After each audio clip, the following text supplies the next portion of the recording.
Hello, and welcome to the podcast that tries to answer one simple question. What is this thing called film noir?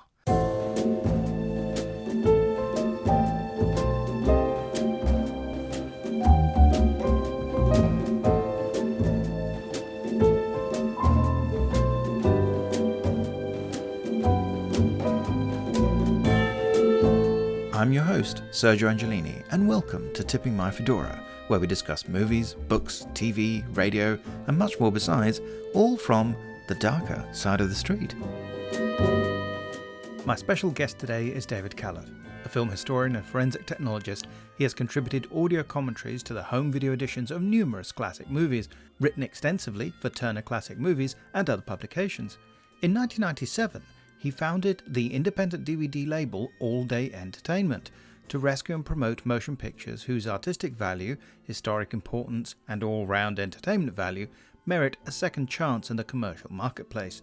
David also partners with other media companies such as Eureka, Kino Lorber, the Criterion Collection, Classic Media, and others to bring the same attention to important films from around the world.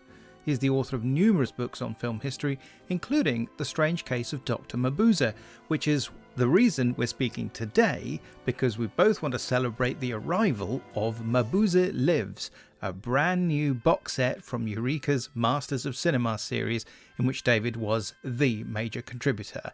I really hope you enjoyed this conversation. Let's see what he's got to say about that evil doctor. David, thank you so much for joining me on the podcast. It's fantastic to have you here today. I am delighted to be here. Thank you for having me. As I've been saying to you, I'm a long-time fan. I've got all kinds of books of yours, DVDs, Blu-rays, all kinds of stuff. I don't know how you find the time, but I'm super impressed. So thank you for being on the podcast. But before we get to that, the first question I ask anybody who's new on the podcast, because I only ask them the once, is two questions. First icebreaker question: do you have a definition of film noir? Well, that was really interesting because that you asked that. You actually asked me that a couple of days ago. I got a cheat sheet before this conversation, and I was thinking about it. And it struck me as odd because I don't necessarily classify these films as film noir. So I was thinking about it. And I think of film noir as being a combination of two elements, because obviously they're crime films, but there's lots of crime films that are not film noir. You know, an Agatha Christie film is not film noir. But it's the combination of psychological darkness, this existential darkness in the characterization and the plotting, combined with this visualized darkness, the heavy shadows, the usually black and white cinematography, the often expressionist techniques. So you've got the psychology of it as being reflected in the visual style. And I think a lot of times people latch onto the visual style as being the critical element, and you get a lot of neo-noir that are trying to evoke that look with lots of light through blinds and high key lighting and things like that. But it's the combination of those two things, that the visualization is meant to express some sort of existential horror. And when I thought about it in those ways, I realized, okay, maybe that is getting at least some of the Dr. Mabuse films, because I do think they are this existential horror. One of the interesting things you mention in your book, The Strange Case of Dr. Mabuse is the title of the book.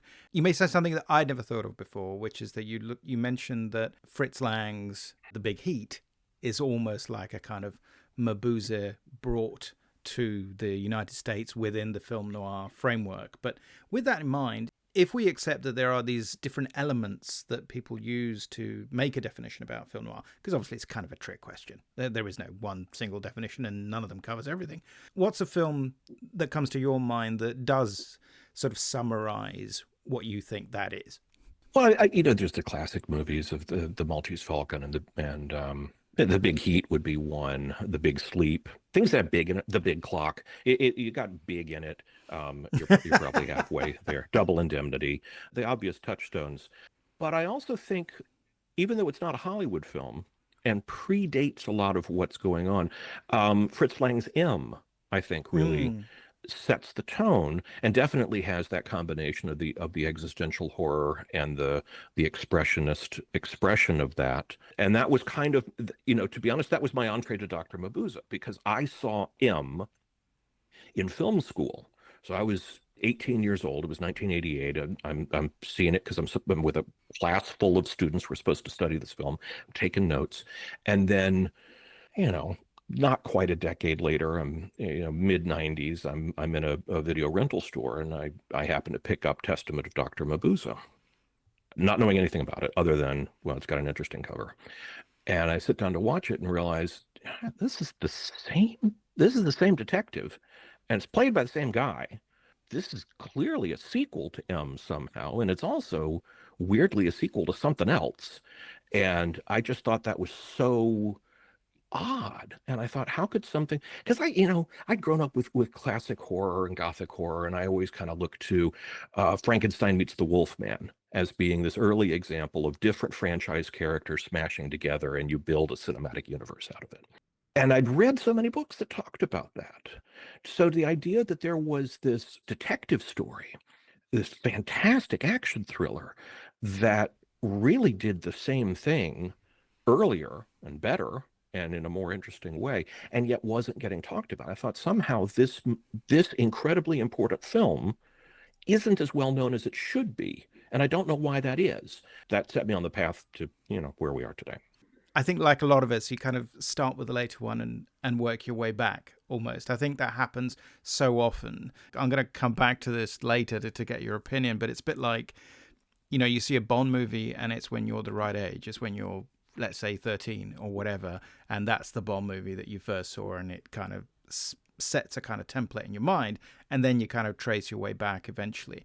And obviously in pre-internet days, when home video meant VHS still, we weren't, maybe DVDs weren't quite the thing yet. One of the things that I think we have to be thankful to you for is the way that some of these materials have been rescued and represented to a much wider audience, because presumably the version of tell us a little bit about the version of the Testament Dr. Mabuse that you must have seen at the time. What cut that was? That the complete German cut? Was it the French version? What was it you had? Yeah, I saw the German version, subtitled in English, reasonably complete. There wouldn't have been noticeable edits. There's a couple of cuts in the film that I've been sensitive to on home media releases and making sure that they get corrected. But I didn't see the French version or the American version until much later. Can we talk a little bit about your book? I have it in lovely hardback. You can still go out there and buy it from McFarland. Obviously, you can get it on Kindle and other formats as well, but I love having it in hardback and being able to actually look at the lovely pictures and look at and actually hold it in my hands. Now, that came out in 2001. Yes. And you'd already written your Godzilla book? Yes. So partly, what's the connection between Godzilla and Mabuse? Okay, answer that one. But more to the point, when did you actually start working on the book, and how did you approach that? Did you feel that there was just a lot of information that people didn't have access to? Because obviously there's a lot more to Mabuse than most people think, and that's one of the fascinating things about your book. It covers so much ground, and it's spread over a kind of 45-year period. It's sort of amazing.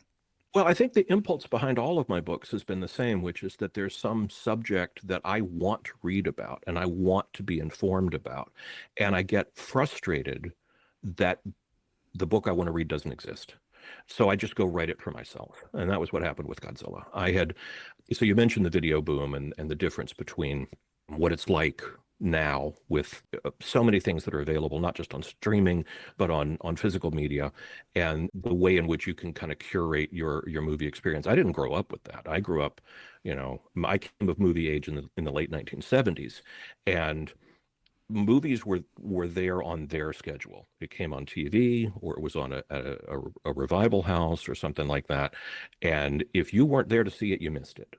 So movies always had this power over me, and I felt very, very frustrated that I grew up in a family where my parents had a library full of books and a deep collection of records that were meaningful to them. And here I am loving movies and television that I can't watch on demand. So it was something that I sort of dedicated myself to. How am I going to build a world where you could have a personal collection of movies that would cater to you. And Godzilla was one of those fascinations and one of those things where I felt like these are not available to me in the way that I want. And that had motivated writing the book about Godzilla. And I mentioned that I discovered that Testament of Dr. Mabuse was this fascinating, wonderful action thriller that clearly had a long shadow and deep echoes into the rest of popular culture, but somehow I hadn't been taught it in school. I hadn't heard of it before. Like, there's something missing here. And when I began to dig into it and discovered that there were these films from the 60s that were phenomenal, it touched the French New Wave with Claude Chabrol, and there was a silent film, and these things had been at critical elements in Fritz Lang's personal biography. I just felt like this is a huge story. Why has nobody told this? And originally it was an essay, right? It was an essay in Midnight Marquee magazine, and that essay was basically the book pitch. I was actively working on getting the movies out on DVD while I was doing this. So I was working with Image Entertainment. I had wanted to produce the DVD of the silent film. They wouldn't let me do it. I just contributed an audio commentary to it. But that first release of the silent version was something that I was working on starting around 1999. And I was in communication with Arthur Browner's company, CCC, to get the rights to the 1960s films, or at least some of them, to get those out on DVD. And they were giving me all this fantastic behind-the-scenes information that was helping to inform the process of restoring them for DVD. So all this was happening at the same time that I was writing the book, and it was that was also part of the impetus, was like, well, I'm sitting on a mountain of information. I got to put it somewhere. So it was all sort of a piece. So if we do a little bit of chronology then, we would start, I guess, with the book in which Mabuse first appears, although, of course, that doesn't come out of nowhere.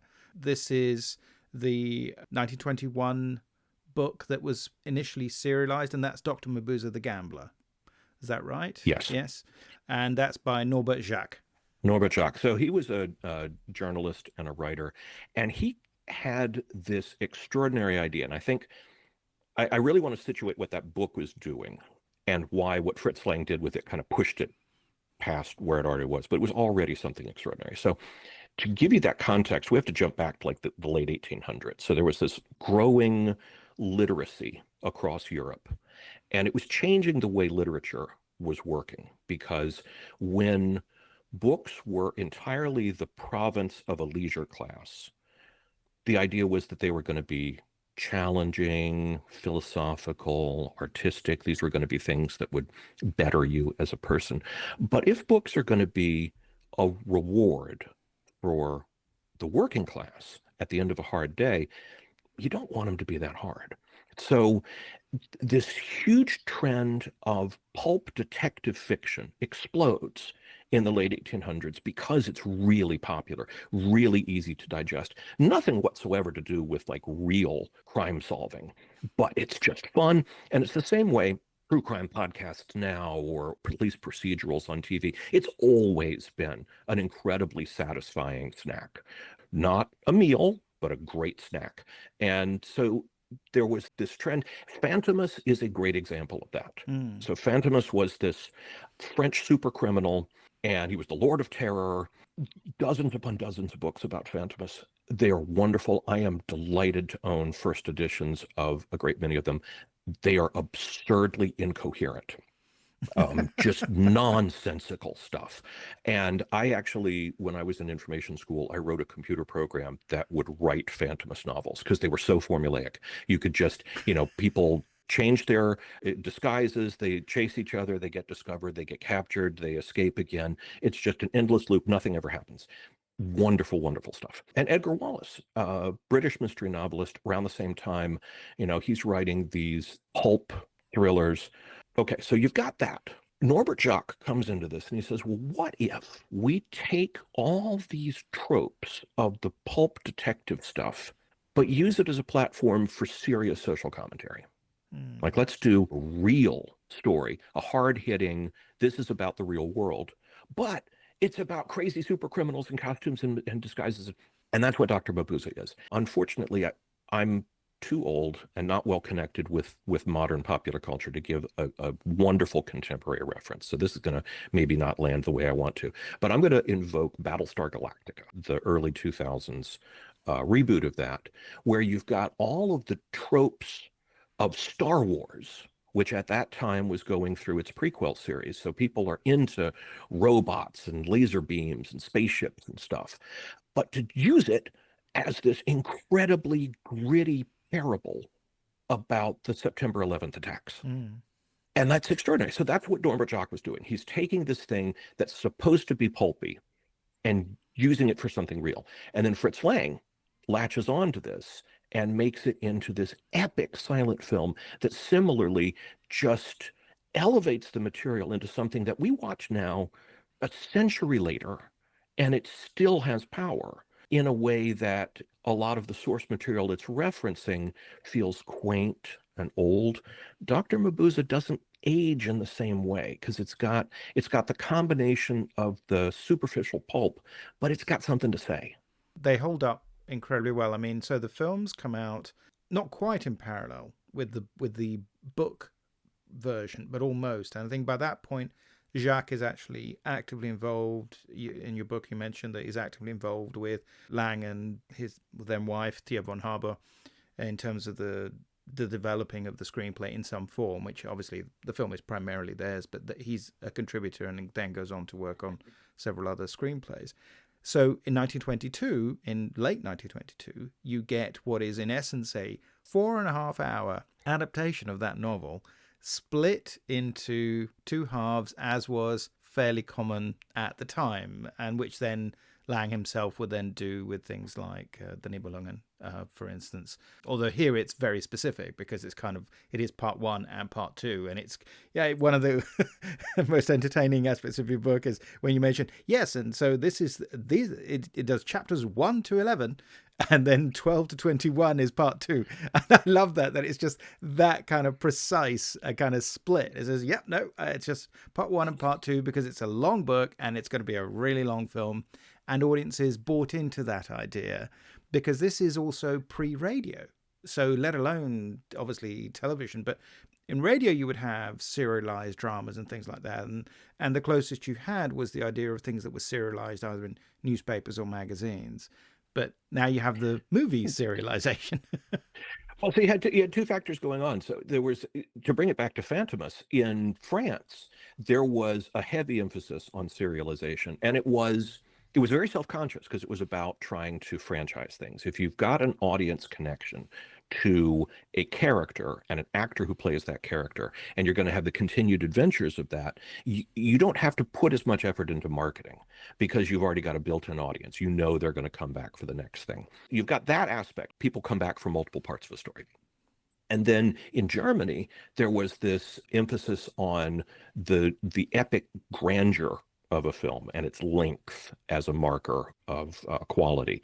And Fritz Lang definitely bought into that. So the longer the film was, the more important it was. So you're right, 4.5 hours, 5 hours, this is the biggest thing that the screen has ever seen. I've got an anecdote about that. So when Transit and the Murnau Institute restored all the footage, so the complete version of Dr. Mabuse was finally available, and it started touring, and I would introduce it at various places, and I introduced it usually on successive days. So like the National Museum of Art in Washington, D.C. showed part 1 on Saturday and part 2 on Sunday, and the same audience showed up both times, and I give 2 different introductions.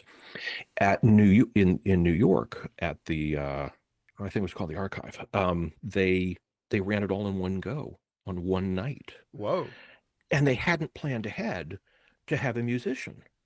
So there was no music. Oh, it was no. Genuinely silent film, and it was a terrible thunderstorm, and you can hear all the lightning and thunder outside, and people are sitting there in the dark. And so it's got the German intertitles, and they had translated the intertitles on little 3x5 cards, and there was this guy on a microphone, and he would read the English title cards when they would come up. And at the end of it, this guy comes up to me, and we're doing a Q&A, and he notes that the 2 projectors that the theater were using weren't using the same frame rate. There was one that was projecting at 24 frames per second. The other was projecting at 20 frames per second. Now, the fact that he could notice this and be bothered by it was already something that irked me. But it's like you're complaining that this experience took longer than it could have.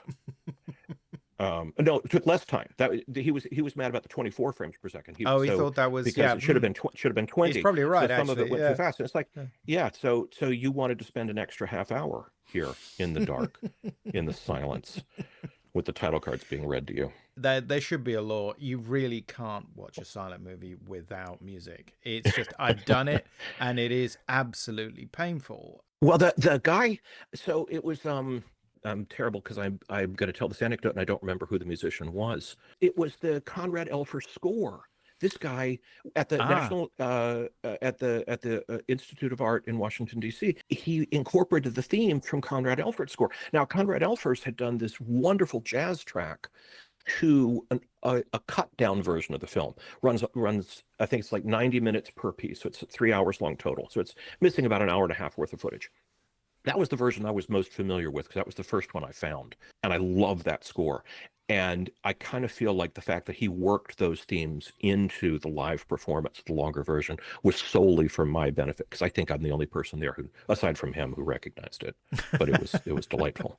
Yeah, no, that sounds fantastic. I mean, one of the things about the restoration of Metropolis, of course, was partly based on being able to look at the score that was written for it, and you could figure out what was missing and what was maybe not in the right place, and so on and so forth. So it's such a crucial part.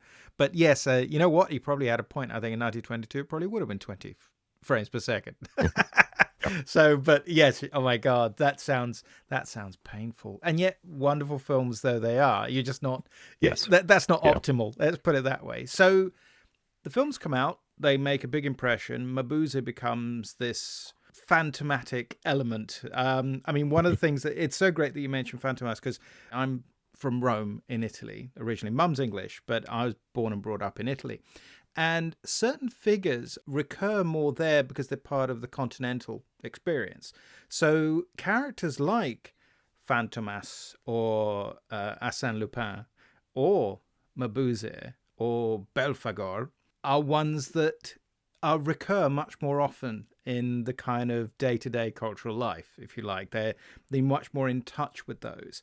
So I knew who Mabuse was by the name, even when I was a kid, but I definitely hadn't seen any of the films, and I had no idea what it really related to, but you knew that it was something. Now, in a way, that's kind of almost the point of the Lang films, of course, is this idea that it's an idea.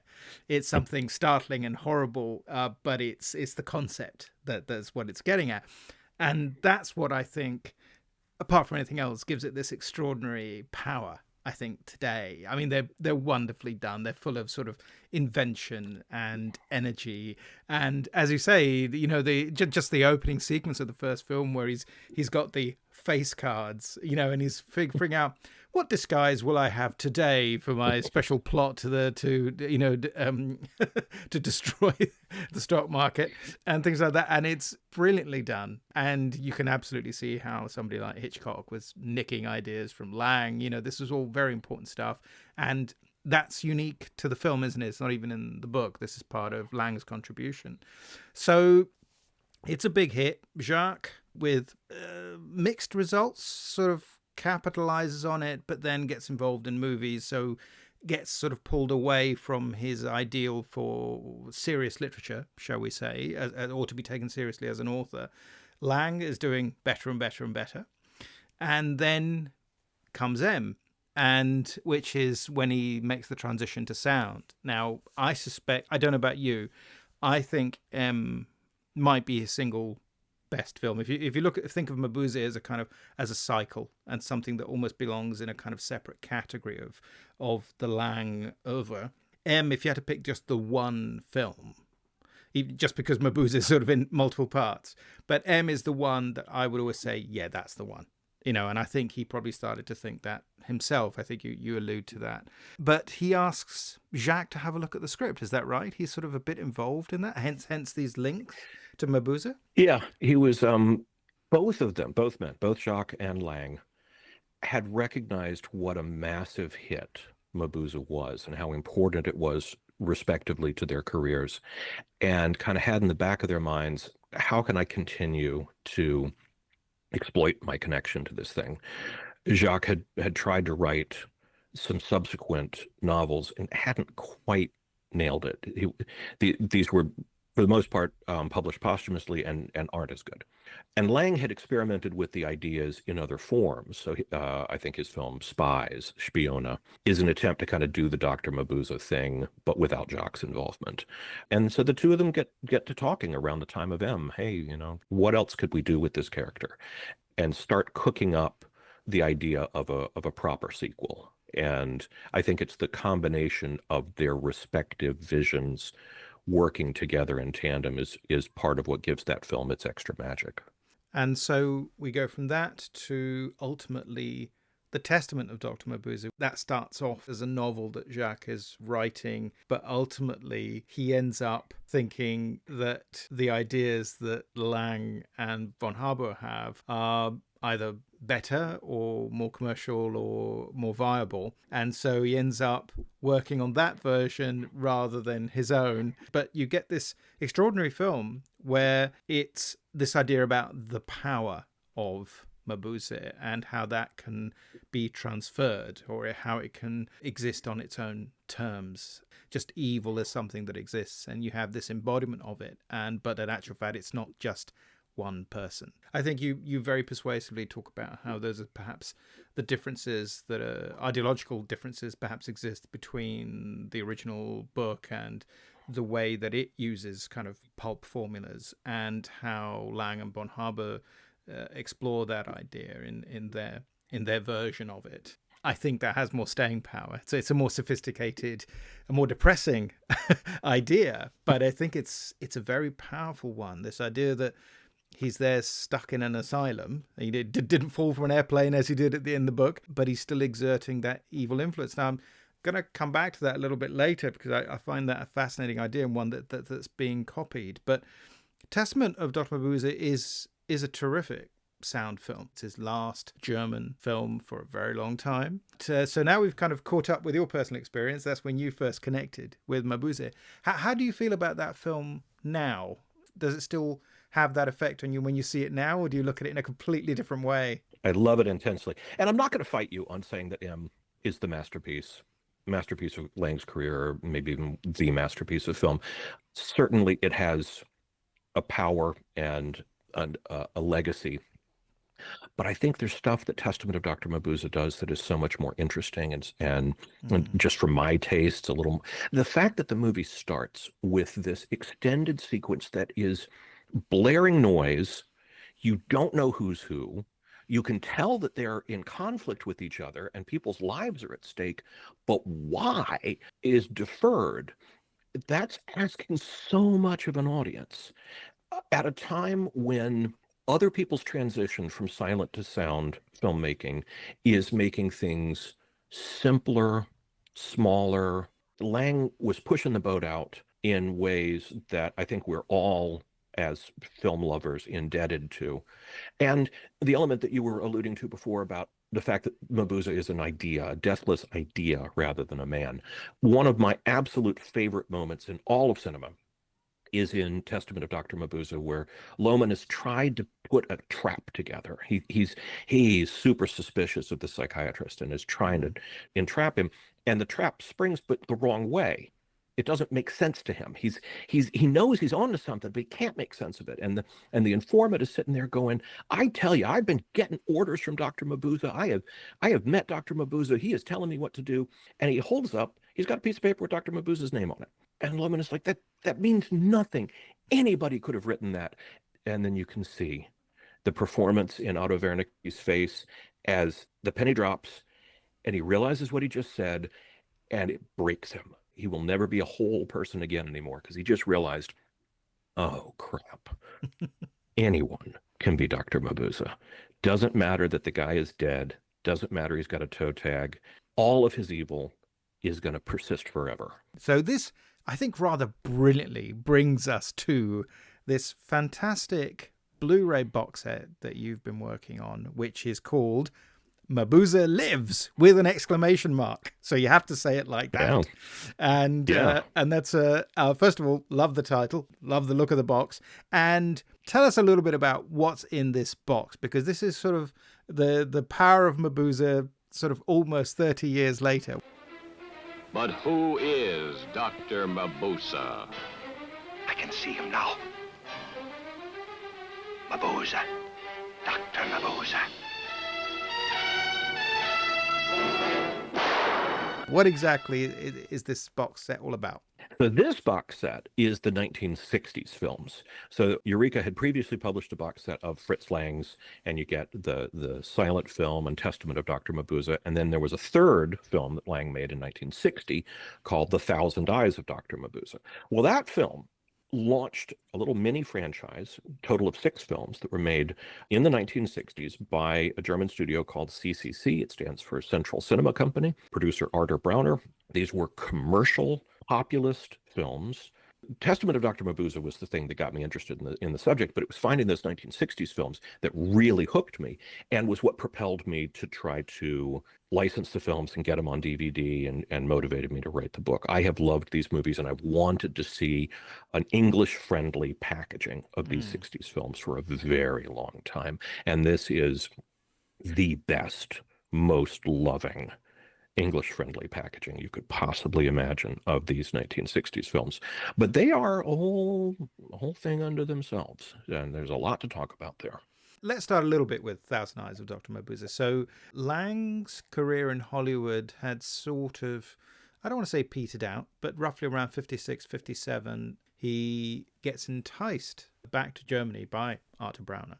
And through mostly serendipity, I think, gets the chance to work on something that he'd worked on 40 years earlier, which was another 2-film project, which was the Indian Tomb, and that's the second title, isn't it? It's I always forget, is it the Tiger of Tiger of Bengal. Thank you. Yes. Yeah. I'll probably have to re-record that. Nah, it's okay. The Indian films. And those are films that he'd planned to make, but he worked on the screenplay, but Joe May made it instead.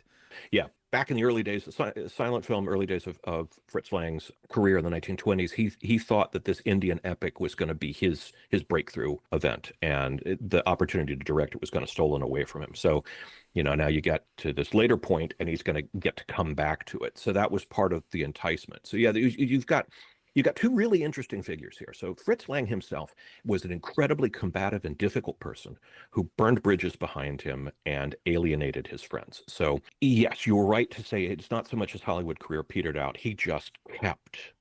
Any success he had was contrary to his own efforts, right? He was his own worst enemy.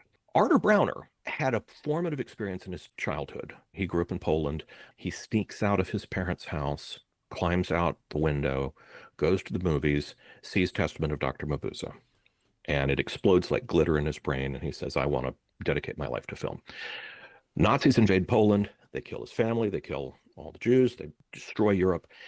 He survives, makes his way to Berlin, and takes over the effort of rebuilding the German film industry and establishes himself as one of the most successful post-war producers in Germany. And it's his dream to connect to the movie that he loved as a child, in the same way that people now who grew up on Star Wars are, delightedly go into Disney like, we want to make Star Wars. So he wants to make Testament of Dr. Mabuse, which means he needs Fritz Lang. And this combines with his program. This is how he's going to rebuild the German film industry. He's going to bring back all the people who fled and entice them back from Hollywood. So he really wants Fritz Lang to come back, and he wants Fritz Lang to do Mabuse. It takes him a while to talk him into it. So the Indian epic is the bait on the hook. Come on back, let's work together. They do that. It's a good enough experience. However, in the background, there's something else going on which is informing all of this, which is that Brauner's competitor, one of the studios that he's fighting against, a company called Rialto, deep-pocketed company, primarily based in Copenhagen. Preben Philipsen is the guy behind Rialto. Preben Philipsen, in 1959, launches the biggest thing that mid-century German cinema encounters, which is the cycle of movies adapted from Edgar Wallace. I mentioned him before, this English mystery novels.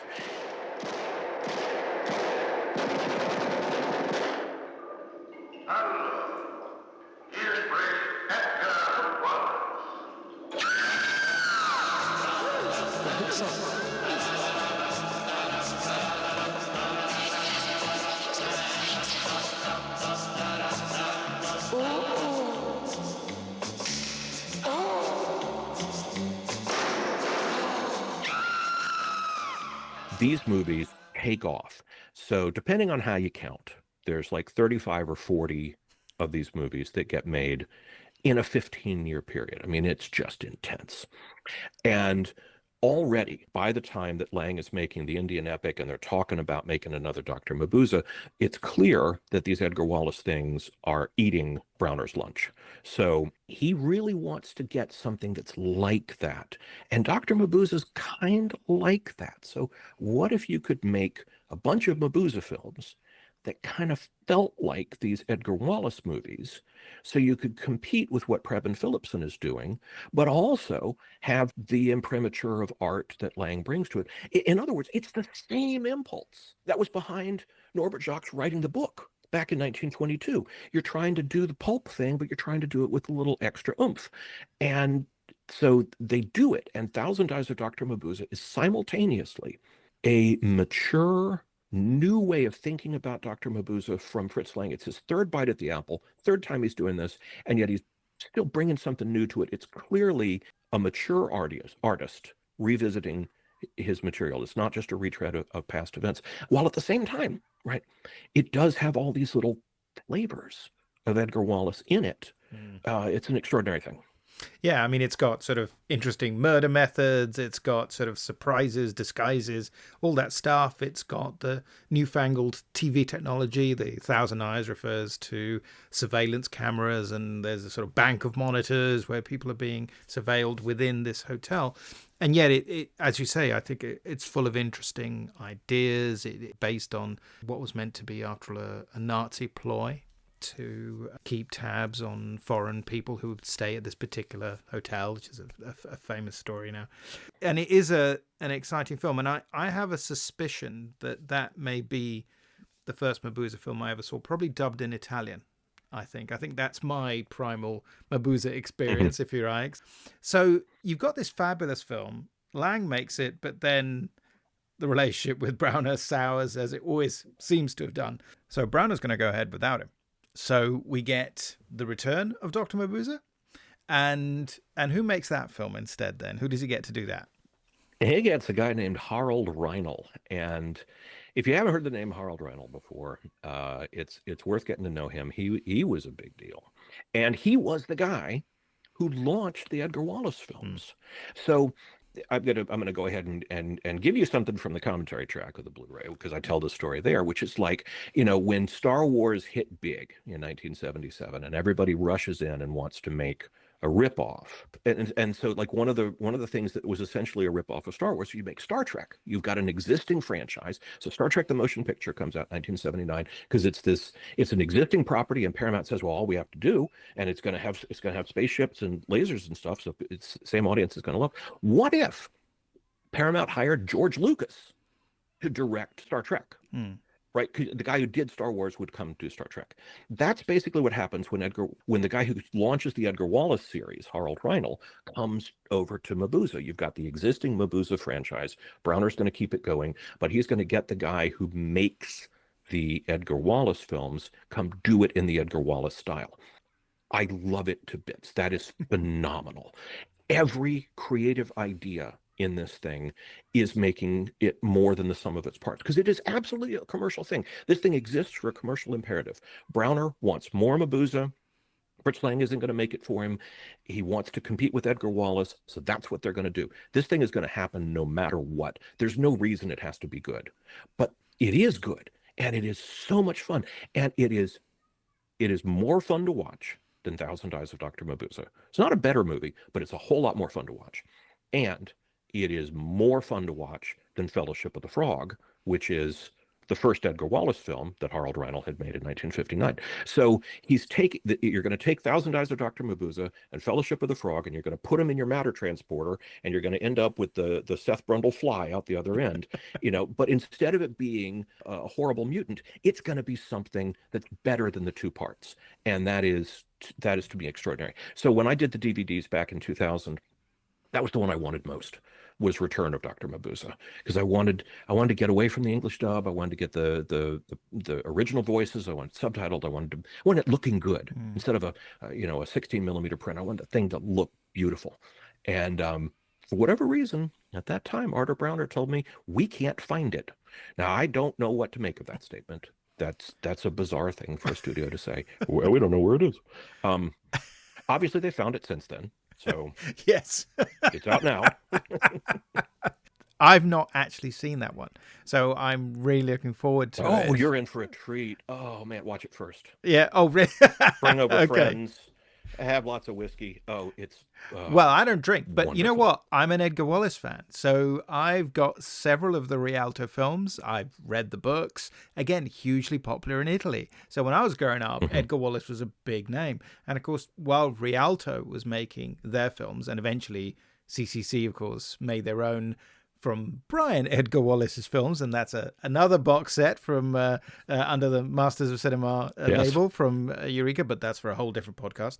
And then you've got this series that were made in the UK. There's a company called Merton Park who did their versions of Edgar Wallace, and they ultimately released about 47, one of which has a young Michael Caine in it.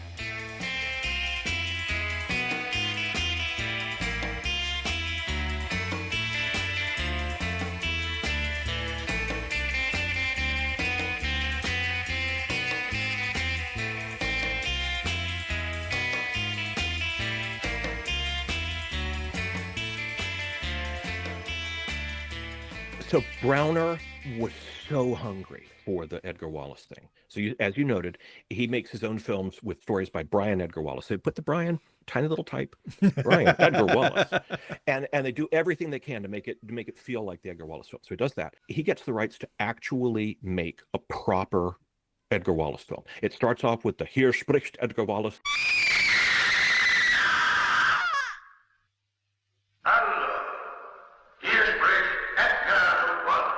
They've got the cast members in it. It's like a co-production with Rialto. So it's called Curse of the Yellow Snake. He provided the studio facilities that Rialto used to shoot the film. So they were shooting on CCC's sets. And he bought the German release rights to the Merton Park films, so he could actually have real theatrical movie. And so I'm not sure the Merton Park films ran theatrically in the UK. They certainly didn't. No, they did. They did. Okay. Yes, no, they were always conceived as dual purpose. So in the UK, they were the bottom half of a double bill. But the idea was you would sell it to TV in the States. He ran them in German theaters. I didn't know that at all. I'm a big fan. I actually have, there's a box set that came out here in the UK. So I've got all the UK ones, and some of them are terrific, actually. They're great fun, and some of them are not so brilliant. But I'm a big fan, and so I'm looking forward also to the other CCC set. Although, yes, Brian Edgar Wallace, I'm not necessarily as big a fan, but in actual fact, some of the films I think are terrific. He's a better writer than his dad. CCC's Brian Edgar Wallace films are phenomenal. Mad Executioners, Strangler of Blackwood Castle. I mean, these are great things. I think they're a great sort of different way of, they're within the same universe, as it were, but a different part of it. And I'm fascinated. And obviously, again, you've got also Gert Frobe, who, of course, is in the Rialto films, is, I suppose, the other main fixture in these Mabuse films that Browner made, I guess. He's the character who recurs the most. And he was, I suppose, the biggest German name. He was already famous even before Goldfinger. And in actual fact, he had a very decent career in the 60s. I know Lang, via Lottie Eisner, doesn't say necessarily very nice things about him, but, I always thought he was terrific. One of the things I think shows what a phenomenal actor Frobe is and what was. You can take some of his most iconic performances, like Goldfinger or his recurring detective character in Mabuse. He's dubbed in every one of them. But you almost never get his actual voice. he's a very distinctive looking person. He's not disappearing into his roles the way like Meryl Streep is, right? You see him, you recognize him on the spot, and yet he does so much with his body and his eyes that even when somebody else is speaking in his voice, you still say that is an iconic performance. So I think that's extraordinary.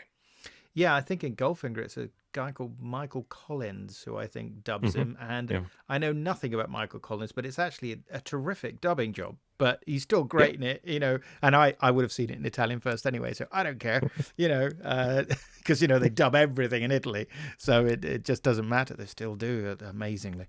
They just don't do subtitles. Well, and that's the other thing about the dubbing tracks on these Mabuse films is most of the time, these were international casts. So you got French actors, Italian actors, German actors. You got some people from Hollywood. It's a polyglot set. So there is no original track, right?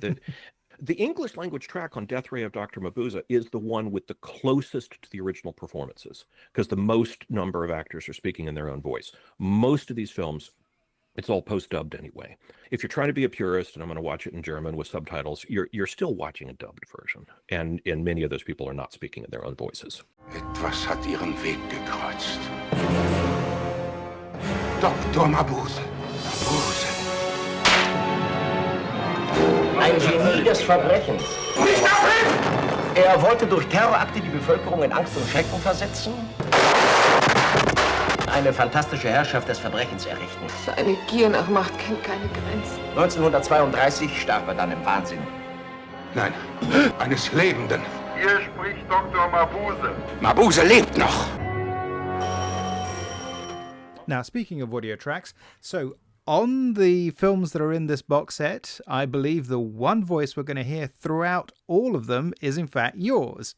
After having recorded 9 hours of audio commentary on the previous Mabuse box set, I went and recorded 8 more hours on this one.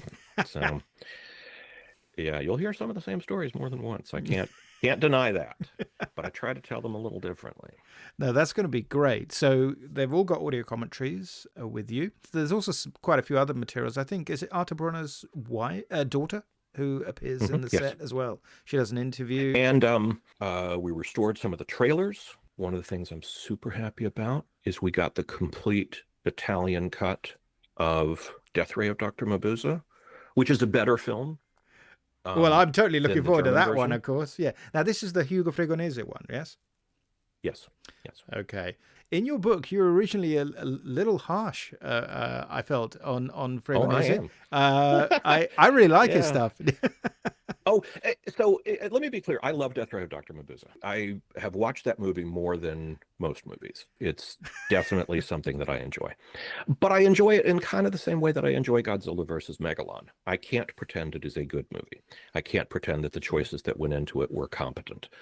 It's a lot of fun to watch. When I singled out Return of Dr. Mabuse as an absolute triumph, where it's a commercial imperative, but people thought, how are we going to take Mabuse and Edgar Wallace and put them together? What pieces of each will be enhanced by this connection? That's what's missing here in Death Ray of Dr. Mabuse, because it's a James Bond pastiche. It's a self-conscious James Bond pastiche. And what you needed was somebody to say, okay, what is it about the James Bond films that would be enhanced by having Dr. Mabuse as the villain? And what part of Dr. Mabuse would be enhanced by having James Bond as the hero? And let's do that.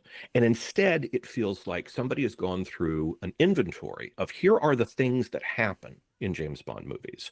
And here are the things that happen in Dr. Mabuse. And here are the things that happen in Edgar Wallace. Let's make sure all these things happen. And then they're going through and making sure that they've ticked off all the boxes to get all the pieces. And even if they don't all fit together.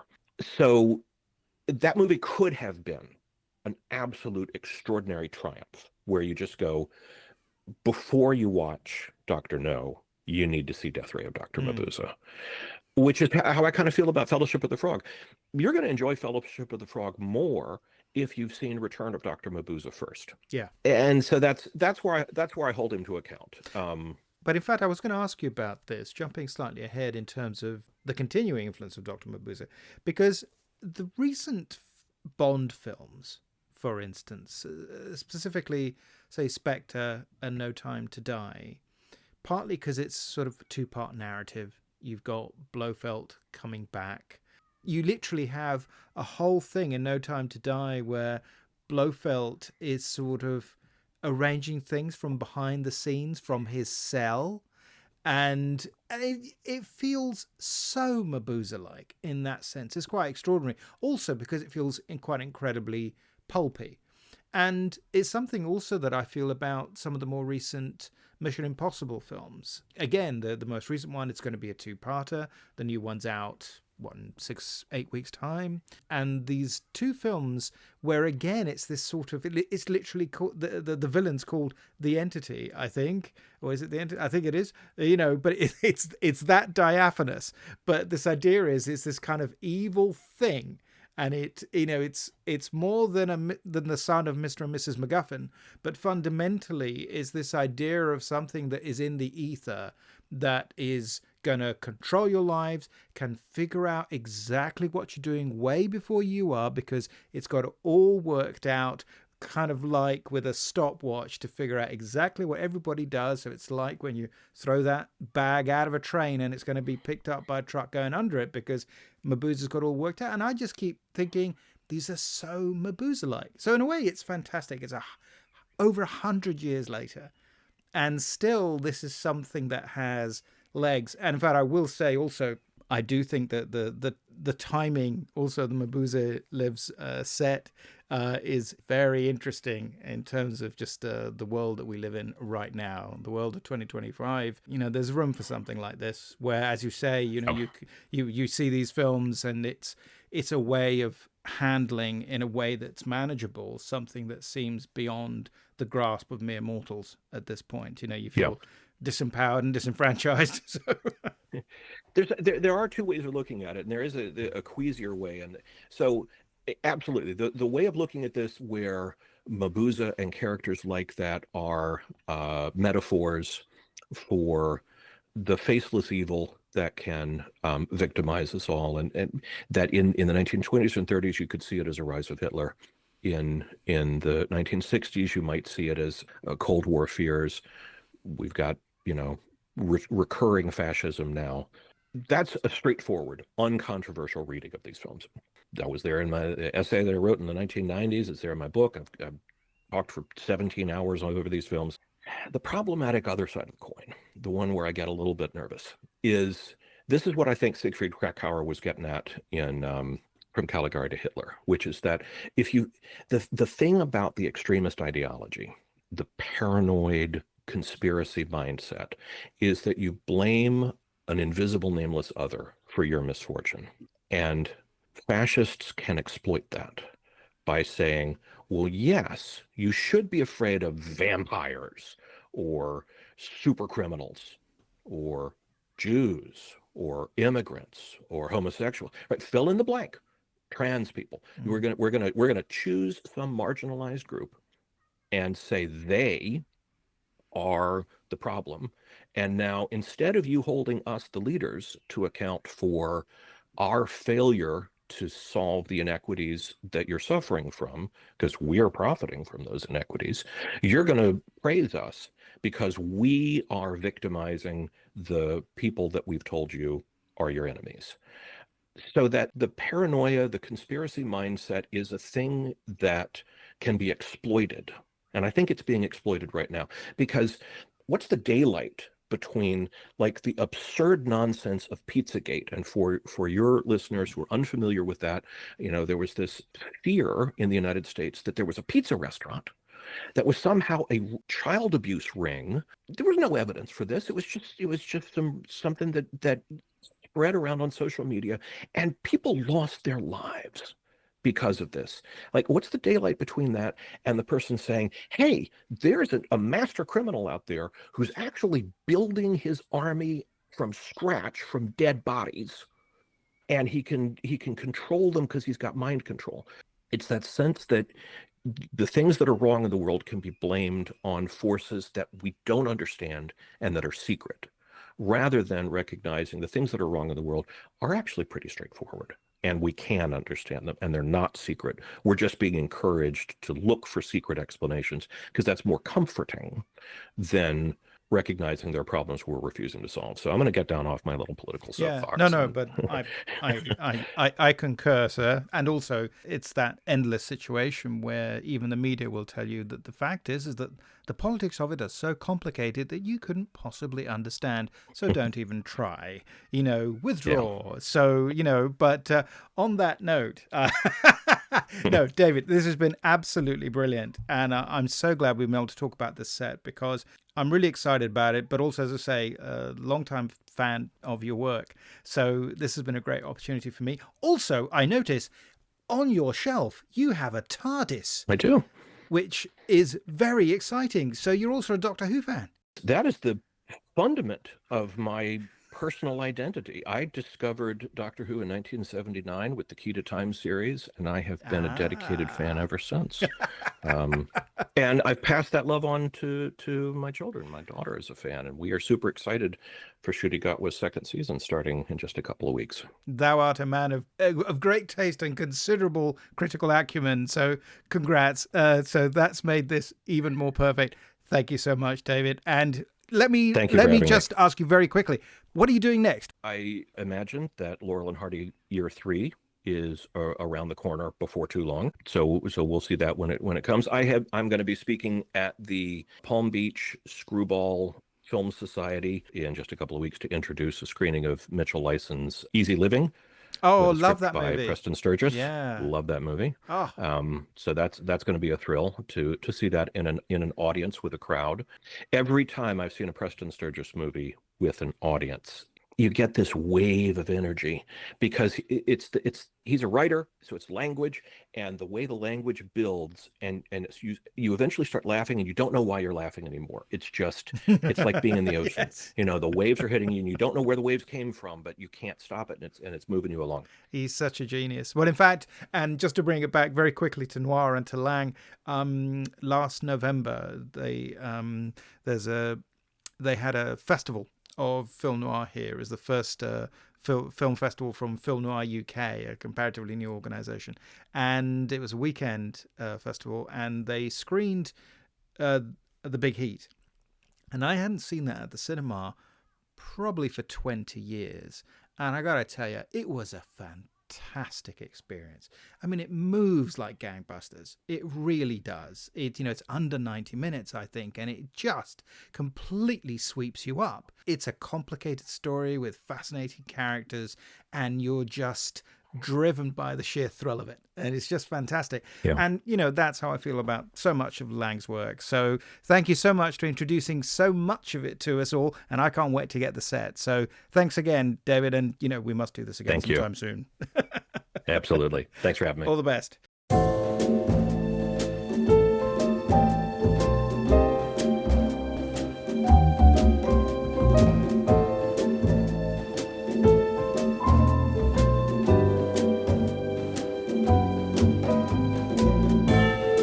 You have been listening to Tipping My Fedora, the show about all things noir. It is produced for Castiglione Publishing by me, Sergio Angelini, and our theme tune is by Petar Milinkovic, whose work is available through Tailkeeper Music.